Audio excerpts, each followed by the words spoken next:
The year is 1692.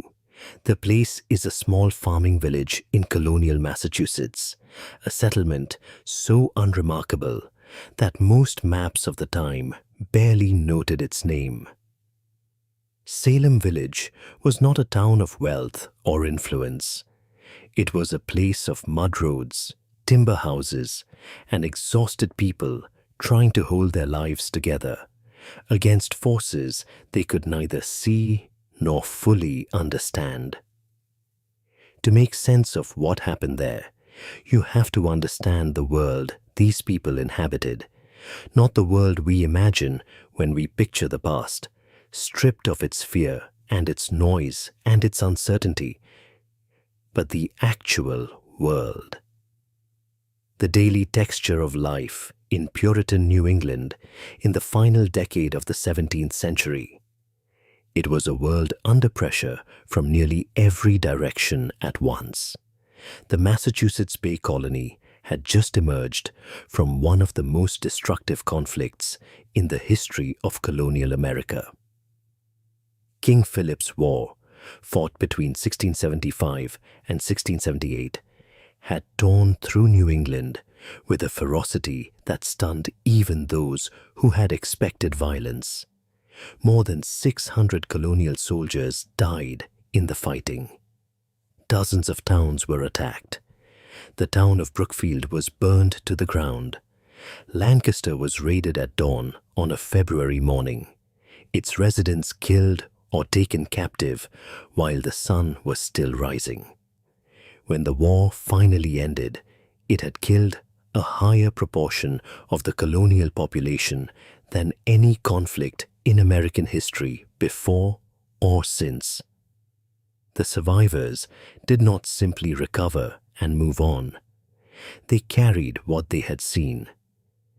Refugees from destroyed settlements had poured into communities like Salem Village, bringing their grief and their dread with them. And in 1692, the threat had not disappeared. Raids by Wabanaki forces allied with the French in Canada were still happening along the northern frontier. Several of the women who would later stand accused of witchcraft in Salem had come from communities destroyed in those raids. They had lost husbands, children, homes. They arrived in Salem Village already hollowed out by things no one around them fully understood. That kind of unprocessed trauma does not stay quiet in a small community. It moves through the population like groundwater, invisible until it finds a crack. The political situation offered no stability to lean on. Massachusetts had been operating without a functioning royal charter since 1684, when King Charles II revoked the original document. For 8 years, the colony had existed in a legal limbo that made it almost impossible to run courts, enforce laws, or try capital cases with any legitimacy. A new charter finally arrived in 1692 with a new governor, Sir William Phips. But the institutions meant to govern and protect the population were still being assembled when the crisis began. The court that would eventually try the accused witches of Salem was hastily constructed and staffed by men navigating unfamiliar legal ground under extraordinary public pressure, with no real precedent to guide them and no stable system to restrain them. Then there was disease. A smallpox epidemic had moved through the region in the years just before 1692, killing without pattern or mercy. In a world without germ theory, without any scientific understanding of contagion, illness was not explained by biology. It was explained by God, by sin, by the possibility that someone in the community had done something to bring punishment down upon them all. Fear of illness and fear of the supernatural occupied the same mental space in Puritan New England. They reinforced each other constantly, and underneath all of this ran theology. The Puritans had not come to Massachusetts simply to escape persecution. They had come to build a righteous society, a community that would prove to the watching world what human life looked like when it was properly ordered around the will of God. That mission carried an enormous weight and an enormous capacity for collective shame when the community fell short, when harvests failed, when children died, when raids came out of the dark, and nothing seemed to be going right. In Puritan theology, the devil was not a symbol or a metaphor.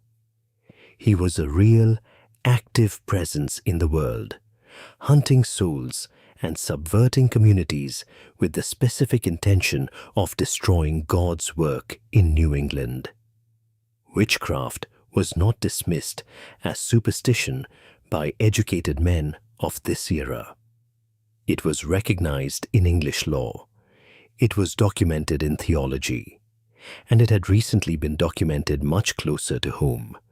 In 1688, Cotton Mather, one of Boston's most prominent and intellectually serious ministers, had personally investigated a case in which 4 children in a Boston family began suffering from what he described as fits, hallucinations, and uncontrollable physical convulsions. He published his findings in a book called Memorable Providences, which was widely read throughout the colonies. His conclusion was that the children had been afflicted by a witch. The book named her.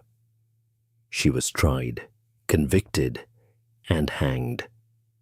4 years before the Salem crisis began, Massachusetts already had a recent, documented, socially validated example of exactly this kind of case reaching exactly this kind of conclusion. The framework was in place. The population was primed. All that was needed was a location and a moment. Salem Village provided both.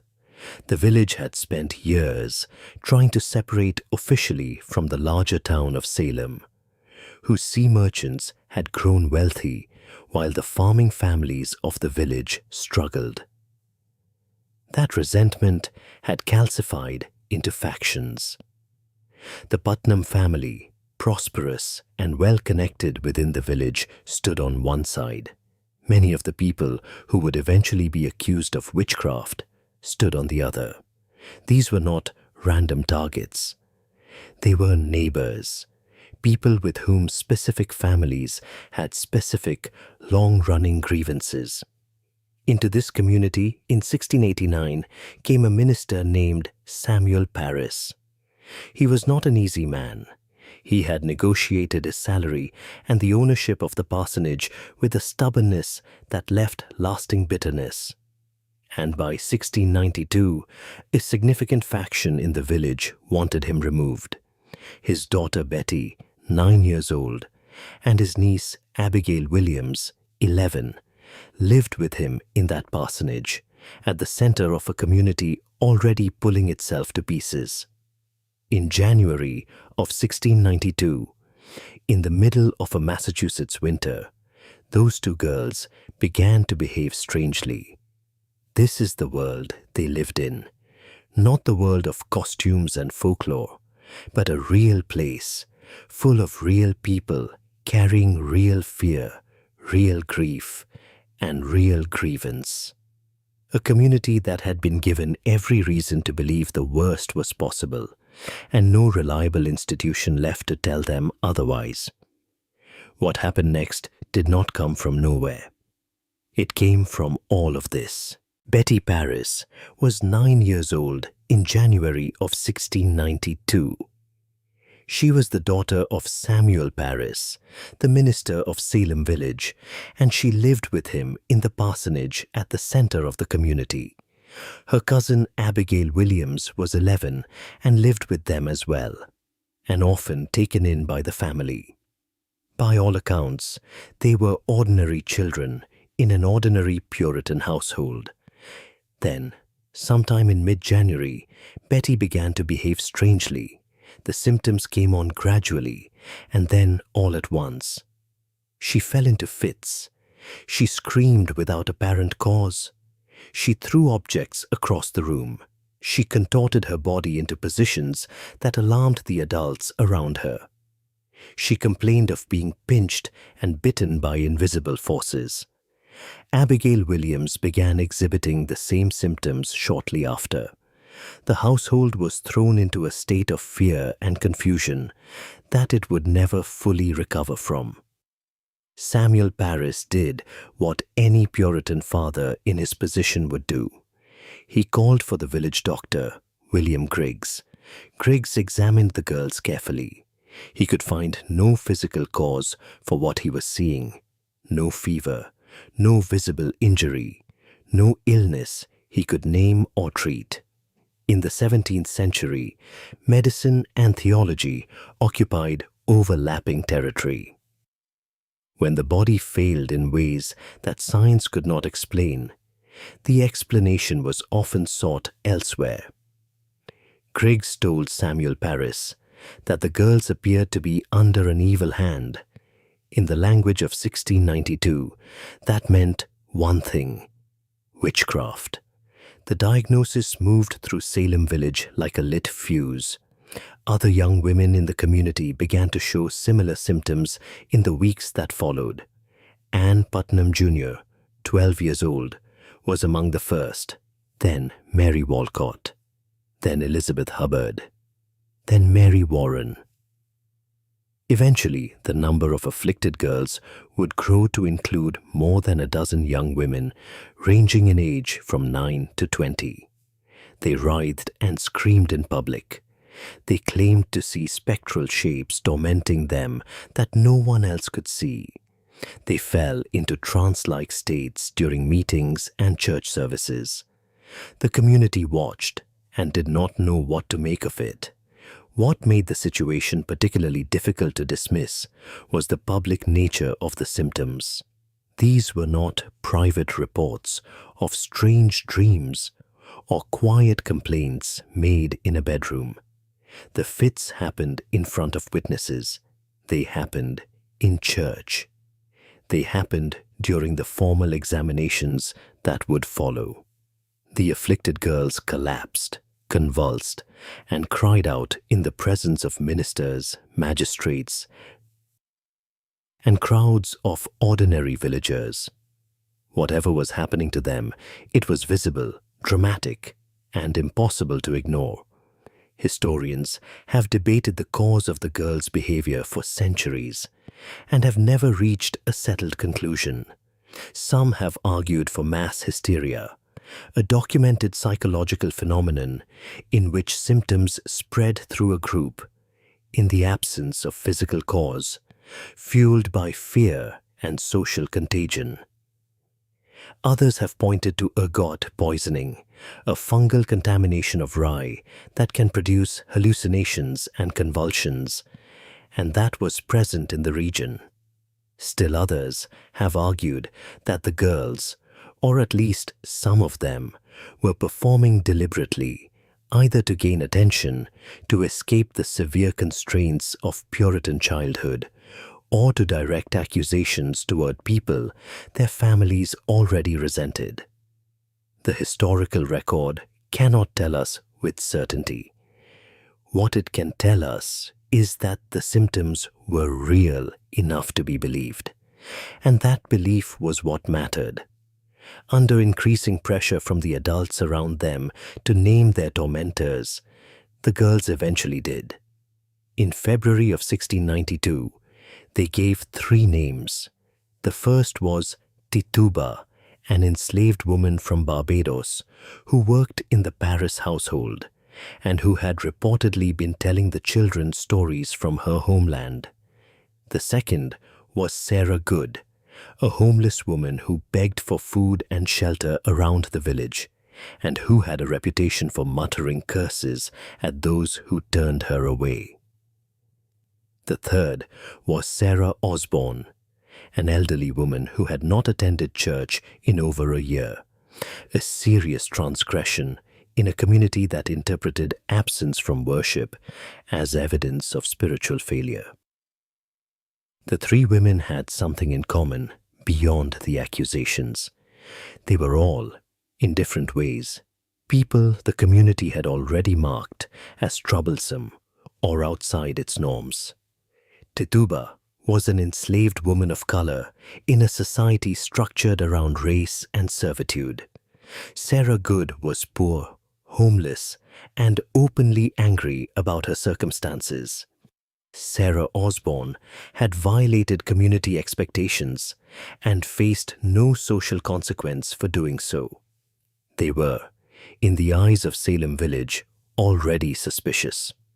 The accusations gave official form to a suspicion that had always been quietly present. On March 1st, 1692, two magistrates from the neighboring town of Salem arrived to conduct a public examination of the three accused women. Their names were John Hathorne and Jonathan Corwin. The examinations were not quiet legal proceedings conducted in a closed room. They were public events held before large crowds, with the afflicted girls present and performing their symptoms in real time. When an accused woman was brought forward, the girls would convulse, cry out, and claim that her spectre was tormenting them at that very moment. The court took this as evidence. The accused had no meaningful way to defend herself against a claim that could not be seen, tested, or disproved. When Tituba was brought before the court, she did something that changed the trajectory of everything that followed. She confessed. She described in vivid detail how the devil had come to her in the form of a tall man from Boston who had made her sign his book. She spoke of riding through the air on a stick. She named other witches she claimed to have seen at secret meetings in the dark. Whether she confessed out of genuine belief, out of terror of what would happen to her if she did not, or out of a calculated understanding that confession was the only path to survival, no one can say with certainty. But the effect was immediate. Her confession confirmed everything the community already feared. If Tituba had signed the devil's book, there were others. The names she gave would be followed by more names, and those names by more still. Sarah Good and Sarah Osborne maintained their innocence. It made no difference. All three women were jailed. Sarah Osborne would die in prison before ever coming to trial. Sarah Good would be hanged on Gallows Hill that June. Tituba, having confessed, was spared execution, though she remained imprisoned for over a year and was eventually sold to pay her jail fees. The girls had given their names. The court had accepted their testimony. The machinery was now in motion, and there was nothing left to stop it. The three women arrested in late February of 1692 were not tried immediately. They were examined. There is an important distinction. A trial, in the legal sense, requires a court with proper jurisdiction, established procedures, and rules of evidence. What happened in Salem Village in the early months of 1692 was something else. A series of public examinations conducted by local magistrates who had the authority to question suspects and commit them to jail, but not to try them for capital crimes. The formal trials would come later. First came the examinations, and the examinations were extraordinary. The two magistrates conducting them were John Hathorne and Jonathan Corwin. Hathorne, the more aggressive of the two, would become the dominant voice in the proceedings. He did not approach the examinations as an investigator seeking truth. He approached them as a prosecutor seeking confirmation. His questions were not open. They were leading. He assumed guilt and demanded explanation. When an accused woman denied the charges, Hathorne turned to the afflicted girls and asked them to confirm that her spectre was tormenting them at that very moment. They obliged. The afflicted girls were present at every examination. They sat or stood in full view of the accused and the crowd. And when an accused person was brought forward, the fits began. They screamed, they convulsed, they pointed, they fell to the floor. They claimed that the spectre of the accused was pinching them, biting them, choking them, even as the accused stood visibly still across the room. The crowd watched all of this and believed what they saw. The magistrates recorded it as evidence. The legal doctrine that made this possible was called spectral evidence. It held that the devil could not assume the shape of an innocent person. Therefore, if the afflicted girls saw the spectre of a named individual tormenting them, that individual must have consented to the devil's use of their form. The spectre was proof of a compact with Satan. No physical evidence was required. No witness was needed beyond the afflicted themselves. An accusation, delivered with visible suffering, was treated as testimony. This doctrine was not invented in Salem. It had precedent in English and colonial law. But it had never been applied so broadly or so quickly. And once it was accepted as the evidentiary standard, there was no practical limit to how far the accusations could reach. Anyone could be accused. Anyone's spectre could appear to the afflicted girls. The burden of proof, such as it was, rested entirely with the accused, who had no means of disproving a claim about invisible events. The examination of Tituba on March 1st changed the dynamic entirely. Her confession did not close the case. It opened it wider. She had described a network of witches. She had named names. She had placed the conspiracy inside the community itself, not at its fringes. And she had implied that the 3 women already arrested were only the beginning. Salem village understood that more witches were among them, and the afflicted girls understood that their testimony was both believed and consequential. The accusations came faster after that. In March, April, and May, new names were put forward at a pace that overwhelmed the capacity of the local jail. The accused were no longer only the marginal and the outcast. They included church-going women of good standing. They included men.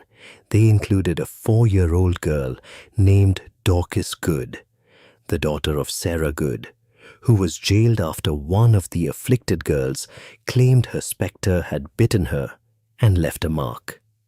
They included Rebecca Nurse, a 71-year-old grandmother who was widely respected in the community, and whose arrest shocked even some of those who had accepted the earlier accusations without question. By the time the court of Oyer and Terminer was formally established in late May to hear the capital cases, more than 100 people were in custody. The court had been created specifically to address the crisis, appointed by the new royal governor William Phips, who had arrived in Massachusetts in mid-May to find the colony in a state of collective terror. The judges he appointed included some of the most prominent men in Massachusetts. The chief judge was William Stoughton, a former minister and ardent believer in the reality of the witchcraft conspiracy. Staunton would prove to be the most aggressive voice on the bench, more committed than any other judge to the use of spectral evidence and the pursuit of convictions. The first trial before the court of Oyer and Terminer was that of Bridget Bishop, a twice-widowed tavern keeper who had faced witchcraft accusations years before, and who had a reputation in Salem for unconventional behavior. She was tried on June 2nd, convicted the same day, and hanged on June 10th on a rocky hill at the edge of town that would become known as Gallows Hill. She was the first to die. She would not be the last. The machinery that had started with 2 girls falling ill in a parsonage in January had become, by June of 1692, a capital court with full authority to try and execute. The community had moved from confusion to fear, to accusation, to imprisonment, to execution in the span of 5 months. And the pace was not slowing. It was accelerating. What made the spread of accusations so difficult to contain was the way confession functioned within the system. Those who confessed were not executed. Those who maintained innocence were. This created a brutal incentive structure. Confessing meant survival, at least in the short term. It also meant naming others, because a confession without corroboration was considered incomplete. Every person who confessed to save their own life was expected to identify their fellow conspirators, and those names became the next round of accusations. The machinery fed itself. By the summer of 1692, the court of Oyer and Terminer had moved from accusations to verdicts. The machinery of prosecution was fully in motion, and the jails of Essex County held more than 150 people awaiting trial.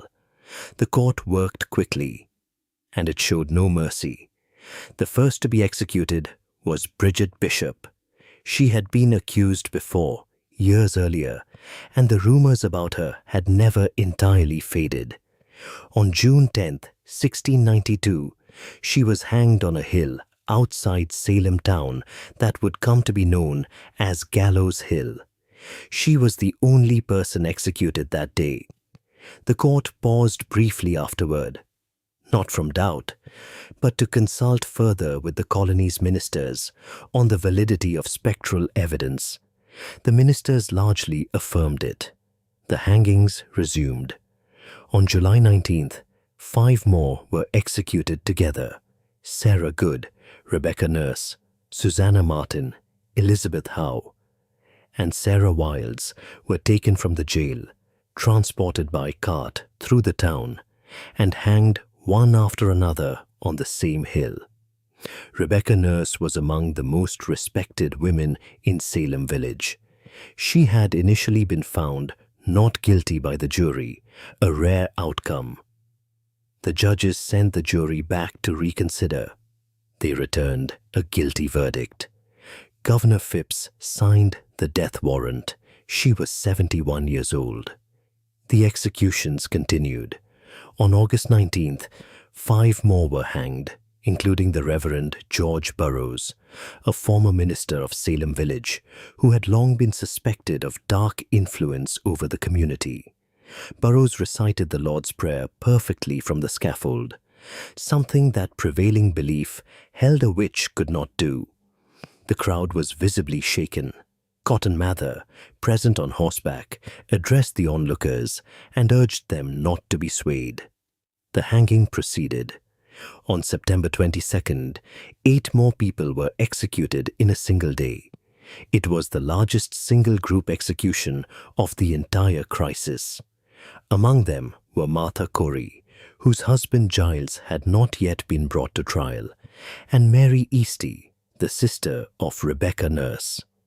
Mary Easty, in the days before her death, wrote a petition to the court. She did not ask for her own life. She asked the court to change its procedures so that others might be spared. The petition survives in the historical record. 19 people were hanged in total between June and September of 1692. All of them maintained their innocence to the end. None confessed. This is a significant detail. Those who confessed to witchcraft were not executed. The court treated confession as cooperation, and the confessors, however falsely they spoke, were held rather than hanged. The innocent who refused to lie died for their honesty. The case of Giles Corey stands apart. Corey was the husband of Martha Corey, one of the executed. He was himself accused and brought before the court in September. Corey refused to enter a plea. Under English law at the time, a defendant who refused to plead could not be tried. The court's response was to apply a punishment known as pressing. Corey was taken to a field, laid on the ground, and had heavy stones placed upon his chest, one by one, over the course of 2 days, in an attempt to force him to speak. He did not speak. When the sheriff reportedly asked him how he pleaded, Corey's only words were said to be a demand for more weight. He died on September 19th, 1692. He was 80 years old. He was the only person in American colonial history to die by pressing. The conditions in the jails during this period compounded the suffering of those who were not yet tried. The facilities were not designed to hold the number of people being sent to them. Accused persons were held in chains, which the court considered a precaution against spectral activity. Families were sometimes imprisoned alongside accused relatives, including children.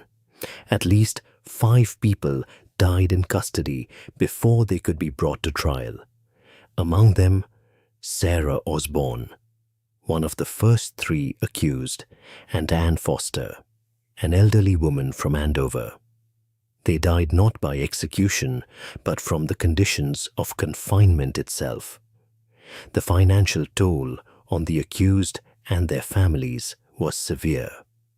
Those held in jail were required to pay for their own food and lodging while imprisoned. When they were released, or when the crisis ended, many found that they could not afford to leave. Their property had in some cases been seized. Families had been separated. Farms had gone untended through the growing season. The destruction extended well beyond the deaths themselves. The executions ended not because the court concluded the accused were innocent, but because the court ceased to function. The political and social pressures building against the proceedings would eventually force a stop, but that came later. Through the summer and into the fall of 1692, the hangings continued at the pace the court set, and the community of Salem watched, and in most cases said nothing. Fear had become its own form of compliance. To speak against the proceedings was to risk becoming the next name called out in the meeting house. Of the 19 who were hanged, most were women. Most were from the farming communities of Salem Village, rather than the more prosperous merchant class of Salem Town. Most had some history of conflict with their neighbors, a disputed boundary, a debt unpaid, a quarrel remembered.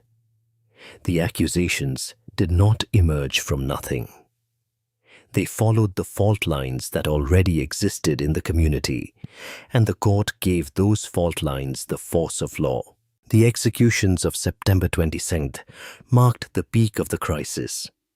After that day, something began to shift.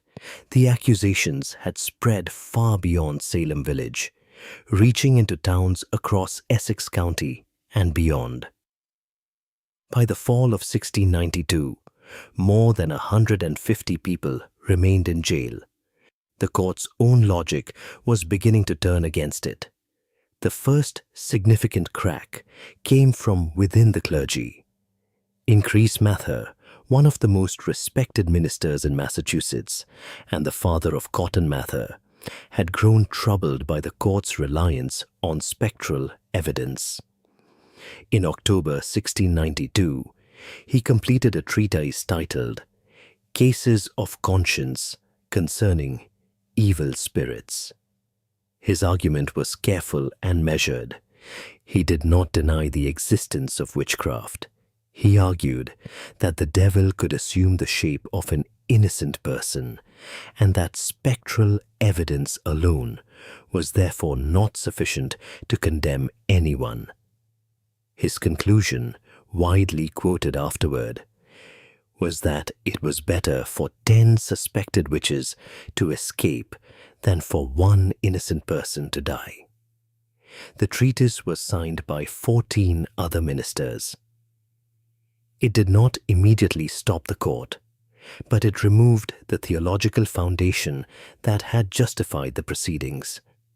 The ministers who had largely supported the court through the summer now had a formal document stating that its central evidence was unreliable.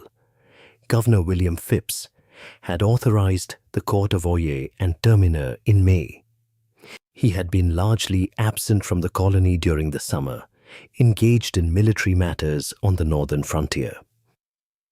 When he returned to Boston in the fall, he found a situation that had grown far beyond what he had sanctioned. Letters were arriving from London expressing concern. His own wife had been named as a suspect. He dissolved the court of Oyer and Terminer on October 29, 1692. The court's dissolution did not immediately free those in jail. A new court, the Superior Court of Judicature, was established in January 1693 to try the remaining cases.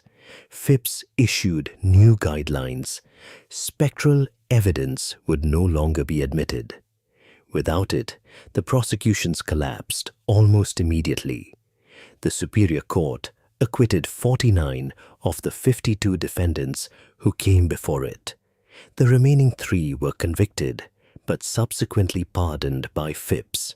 Those still in jail who could not pay their jail fees remained imprisoned even after acquittal. The system that had required the accused to pay for their own confinement now required them to pay for their release. Some families spent months in debt before they could bring their relatives home. The confessors presented a particular problem. More than 50 people had confessed to witchcraft during the crisis, most under extreme pressure, some in the hope of saving their lives. After the court dissolved, many began to recant. Ann Putnam Sr., whose accusations had helped fuel the early stages of the crisis, later acknowledged that she had been deceived. Thomas Fisk, a juror at the trials, issued a public statement expressing grief and regret for his role in the convictions. Samuel Sewell, one of the judges who had presided over the executions, would go further still, but that reckoning belonged to the years ahead.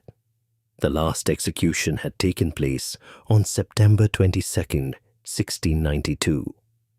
The last person released from jail was Tituba, the enslaved woman whose confession in February had helped set the crisis in motion. She remained in prison for over a year because no one paid her jail fees. She was eventually purchased out of jail by an unknown buyer and disappears from the historical record entirely.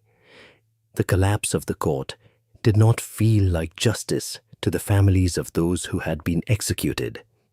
19 people had been hanged. 1 had been pressed to death. At least 5 had died in custody. The families were left with the aftermath seized property, broken households, and the knowledge that the colony's legal system had killed their relatives and then simply moved on. What ended the Salem Witch Trials was not a sudden recognition that the accused had been innocent. It was the accumulation of pressure, theological doubt about spectral evidence, political concern from the governor and from London, the sheer number of accusations that had begun to implicate people too prominent to ignore, and the quiet exhaustion of a community that had been living in fear for almost a year. The court stopped, not because it admitted error, but because it could no longer function. The trials ended. The court dissolved. The governor issued his pardons and moved on to other business. But for the people of Salem village and the surrounding towns, there was no moving on. Not yet. Not for years. In some cases, not ever. The immediate aftermath was a community in pieces. Families had been destroyed not just by death, but by the mechanics of the court itself. The accused had been required to pay for their own imprisonment, food, shackles, the jailer's fees. Those who had been acquitted still owed those costs. Those who had died in custody left their debts to their families. Some households that had already lost a parent or a child to the gallows now lost their land and their livestock to satisfy what the court said they owed. The legal system that had condemned them continued to extract payment long after it had stopped condemning. Property that had been seized during the crisis was not automatically returned. In some cases, it had already changed hands. Neighbors had moved into abandoned homesteads. Livestock had been sold. Fields had been worked by others for a season or two. The law offered no clean mechanism for undoing what had been done. Families spent years in legal disputes trying to recover what had been taken from them, often without success. The confessors faced a particular kind of aftermath. More than 50 people had saved their lives by admitting to witchcraft they had not committed. Now they had to live in communities where everyone knew what they had said. Some recanted publicly, others simply carried it. The act of confession had kept them alive, but it had also bound them to a story that was now understood to have been false, and the community knew it, and they knew the community knew it. For the families of those who had been executed, the wound was of a different kind. 19 people had been hanged on Gallows Hill. One had been pressed to death in a field. Their families had watched it happen and had been given no recourse, no acknowledgement, no apology. The colony had killed their relatives under color of law and had then simply moved forward. The first formal acknowledgement came in 1696, 4 years after the last execution. Samuel Sewell, one of the judges who had presided over the trials, stood in the Old South Church in Boston while his pastor read aloud a statement on his behalf. Sewell was not present at the front of the congregation. He stood in the pew among the people while his words were read. He asked forgiveness. He accepted blame. He said he was sorry. It was an extraordinary act for a man of his position, and it was largely singular. Most of the other judges said nothing publicly or said very little for the rest of their lives. Ann Putnam Jr., who had been one of the primary accusers at the age of 12, made a public apology in 1706.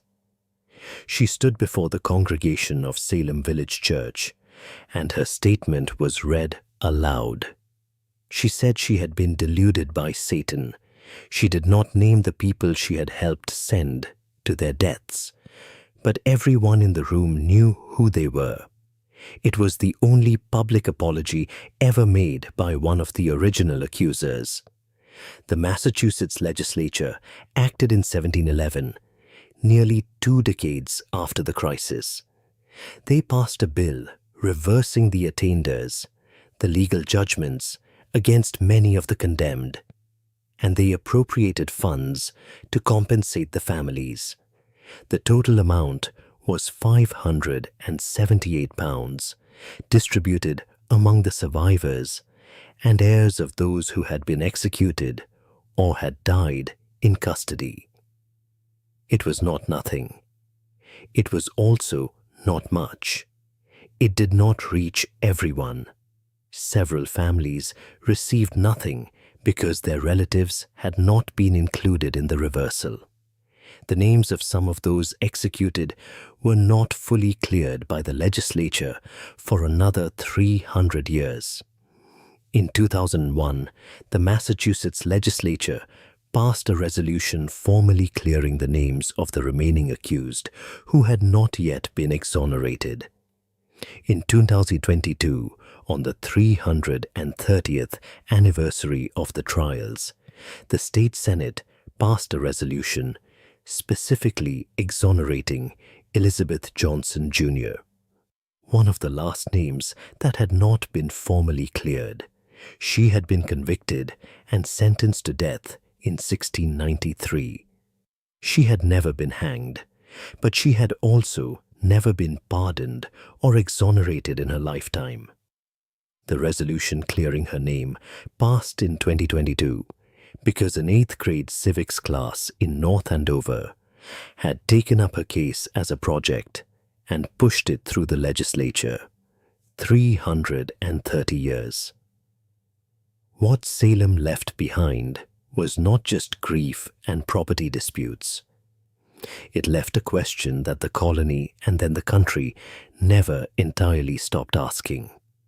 How does a legal system, staffed by serious men operating in good faith according to the standards of its time, arrive at conclusions that everyone afterward agrees were monstrous?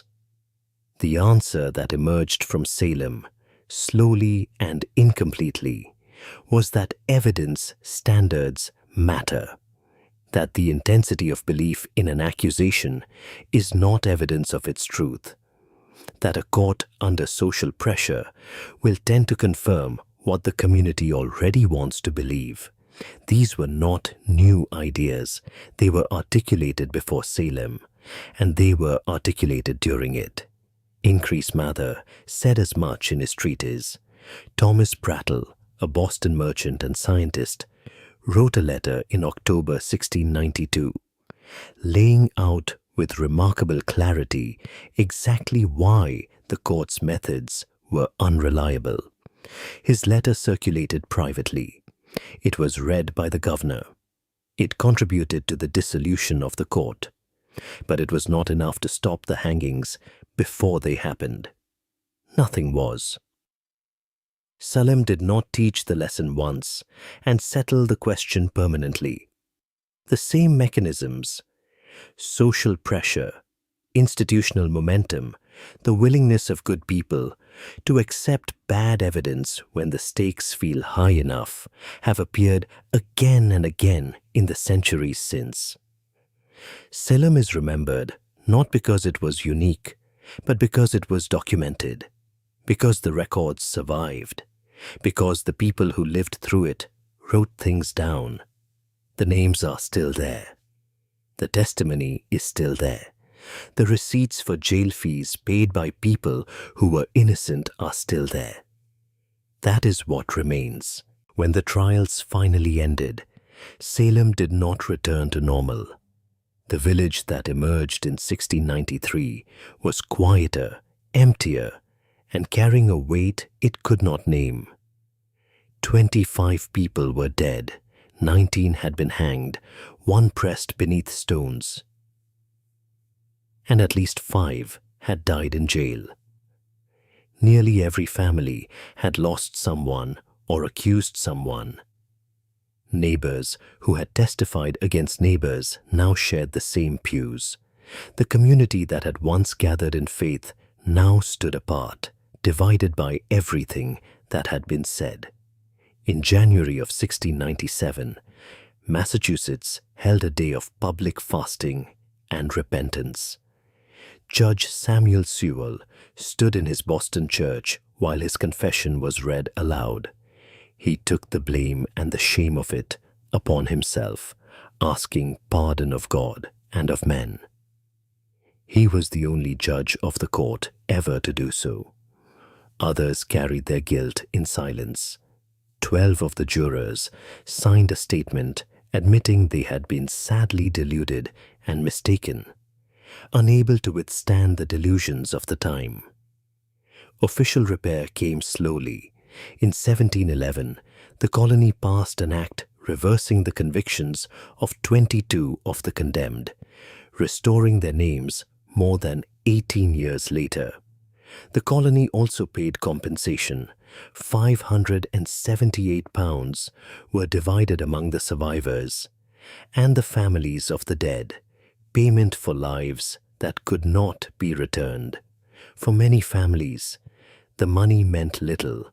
What they had wanted was acknowledgement, a written admission that the court had been wrong and their loved ones had been innocent. Yet something in those empty courtrooms had permanently changed. The colony never again executed anyone for witchcraft. The legal system itself began to absorb the lessons of its failure. The most important lesson concerned evidence. Spectral testimony, the claim that an accuser had seen a spirit, could never again carry the weight of a human life in court. Salem became a lasting argument for the presumption of innocence. When courts assume guilt and demand confession, the innocent who refuse to lie become the first ones to die. That was the cruelest mechanism of 1692. Those who falsely confessed were spared.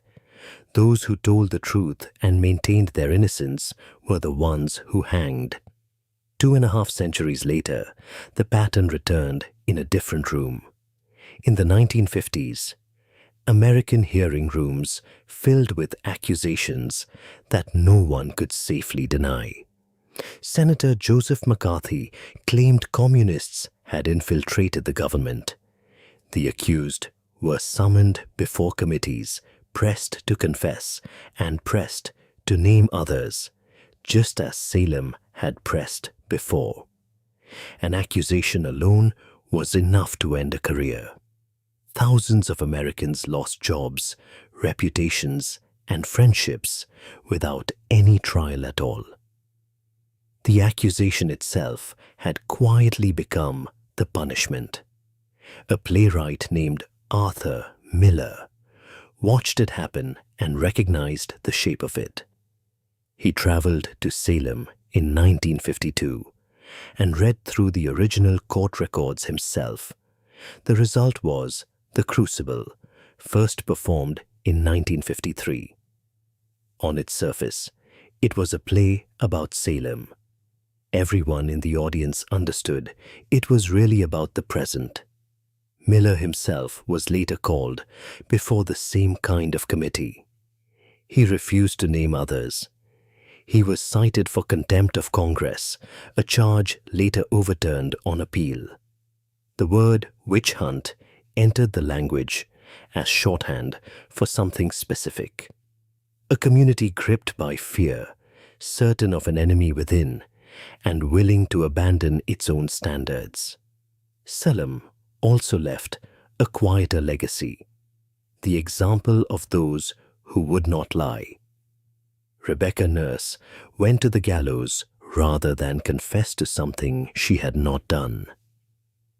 The trials helped shape protections we now take for granted. The right to legal counsel, the right to confront accusers, and the right to be presumed innocent until proven guilty. None of those protections existed in the Salem courtroom. The accused stood alone, without lawyers, facing judges who already believed them